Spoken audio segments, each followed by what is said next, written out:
কি রে ভাই, আমার সামনে এটা কে? আমার বন্ধুর মতো লাগে ড্রেস আপ। আমাকে খুঁজতে খুঁজতে এই জায়গাটা এসে পড়ছে। ওই কি আমাকে কিছু বলবে? কিরে মাসুম বন্ধু, তোর গার্লফ্রেন্ডের কোনো খোঁজ খবর রাখস রে?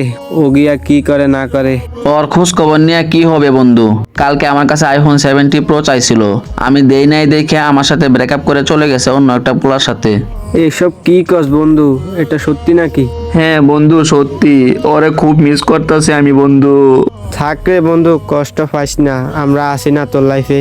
বন্ধু রে, এমনি সারা জীবন পাশে থাকিস, কোনোদিন ছাইড়ে যাইস না রে বন্ধু। আচ্ছা ঠিক আছে মাসুম বন্ধু, তোরে কোনোদিন ছাড়া দেবো না রে। মাসুম বন্ধু, তোরে যে কথাটা বলতে আসছিলাম, দেখ তোর গার্লফ্রেন্ড কি করে। জানি না তো কি করে।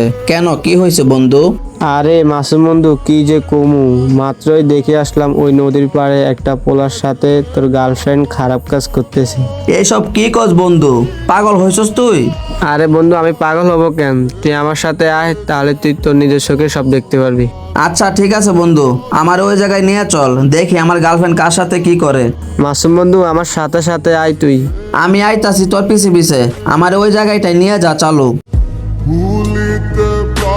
দেখ মাসুম বন্ধু, তোর গার্লফ্রেন্ড ওই পোলার সাথে কি করতে আছে। এখন আমার কথা বিশ্বাস হয়েছে?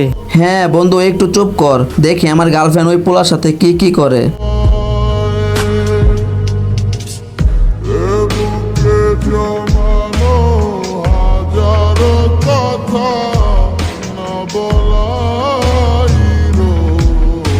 ওই মেরে জান, তুমি এসব কি করতেছ? তোমার আমি সামান্য আইফোনটা দিতে পাই না দেখে তুমি অন্য পোলার সাথে ডেট করতেছ। এই কাজটা তুমি ঠিক করতেছ না। আমি তোমার অনেক ভালোবাসতাম, তুমি আমার এমনি সাইডে যাবা কোনোদিন ভাবতে পারি নাই। আমি তোমার আইফোন 70 প্রোটা দিতে পাই না দেখে তুমি কক্সবাজারে গিয়ে খারাপ কাজ করবা, এটা তোমার থেকে আশা করি নাই। যাও, তুমি ভালো থাকো, আল্লাহ হাফেজ। তুমি নতুন স্বপ্ন যেখানে নেই